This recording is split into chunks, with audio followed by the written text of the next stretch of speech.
Assalamualaikum warahmatullahi wabarakatuh. Perkenalkan, nama saya Tio Anggara. NPM saya 1734030240. Saya di sini akan mencoba memaparkan sedikit penjelasan tentang sistem pengendalian manajemen ya. Langsung saja, untuk penekanan aspek keuangan dan non keuangan, yaitu satunya dimensi satu keuangan, laba bersih, imbalan ekuitas, imbalan investasi dan sebagainya. Yang kedua, dimensi non keuangan, kualitas produk, pangsa pasar, kepuasan pelanggan, pengantaran tepat waktu, moral karyawan dan sebagainya. Yang ketiga, balance scorecard, itu menyatukan dimensi keuangan dengan dimensi non keuangan. Selanjutnya, membantu dalam mengembangkan strategi baru. Ini ada gambarnya ya, pengendalian interaktif. Yang pertama today control, untuk yang selanjutnya tomorrow strategi. Selanjutnya pengendalian interaktif.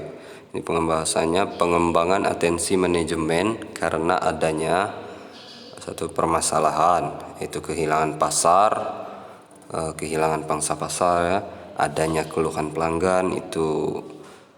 Yang kedua, peluang terbukanya pasar baru yang dijadikan dasar manajer untuk menyesuaikan dengan perubahan lingkungan yang cepat. Itu dibutuhkan sangat sekali ya. Selanjutnya, perumusan strategi adalah proses menetapkan tujuan organisasi dan strategi untuk mencapai tujuan tersebut. Tujuannya tidak dibatas waktu tentunya, banyak cara kita untuk mencapainya ya. Selanjutnya, strateginya rencana besar yang ditentukan oleh manajemen senior. Organisasi bekerja berdasarkan strategi yang ditetapkan sebelumnya.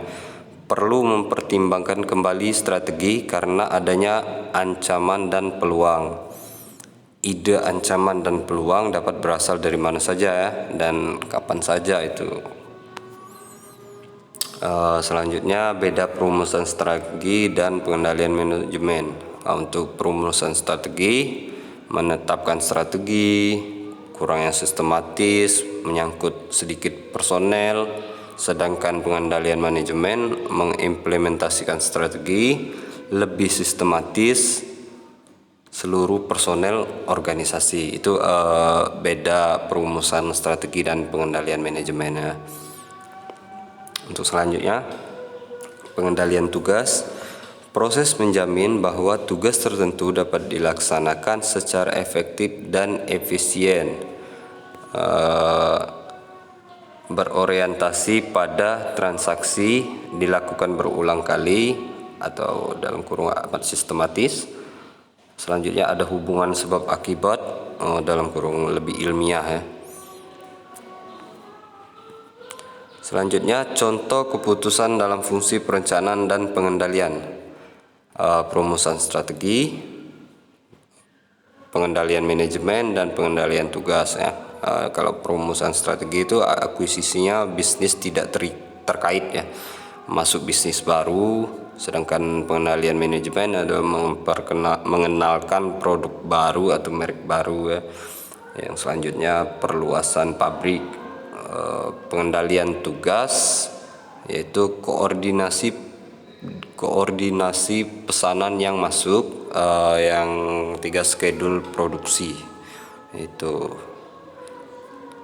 Untuk selanjutnya, penambahan penjualan langsung lewat pos, ubah rasio utang ke ekuitas, pikirkan kebijakan spekulasi persediaan, pemutusan jumlah dan arah riset, penetapan anggaran advertensi, tambah utang baru, penetapan jumlah persediaan, kontrol organisasi riset.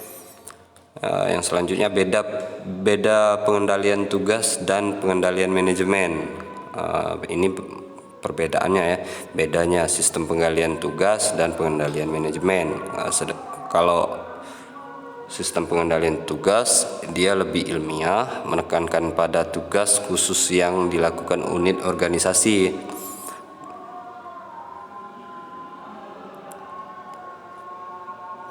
Berkaitan dengan tugas tertentu, sedangkan pengendalian manajemen perilaku manajer unit organisasi, aktivitasnya luas ya. Yang selanjutnya, pengaruh internet atas pengendalian manajemen. Ini pengaruh internet atas pengendaliannya sangat berpengaruh. Yang pertama itu akses sesegera mungkin. Yang kedua, komunikasi multi target. Yang tiga, komunikasi tanpa biaya. Keempat, kemampuan memperlihatkan gambar, messenger forward dan kontrol ke individu, itu pengaruhnya ya. Selanjutnya, internet tidak dapat mengganti proses dasar yang terkait dengan pengendalian manajemen. Implementasi strategi intinya merupakan suatu proses sosial dan tidak dapat diotomatisasi. Desain untuk dan operasionalisasi sistem pengendalian yang optimal memerlukan pertimbangan manusia. Pengendalian manajemen, lingkungan pengendalian atau strukturnya, strategi organisasi, pusat pertanggungjawaban, pusat biaya, pusat pendapatan, pusat laba, pusat investasi, itu di dalam lingkungan pengendalian atau strukturnya. Proses pengendalian manajemen, variasi dalam pengendalian manajemen, itu aneka pengendalian untuk aneka strategi, organisasi jasa, organisasi multinasional, pengendalian manajemen proyek. Oke, itulah sekiranya yang dapat saya sampaikan. Terima kasih atas perhatiannya. Assalamualaikum warahmatullahi wabarakatuh.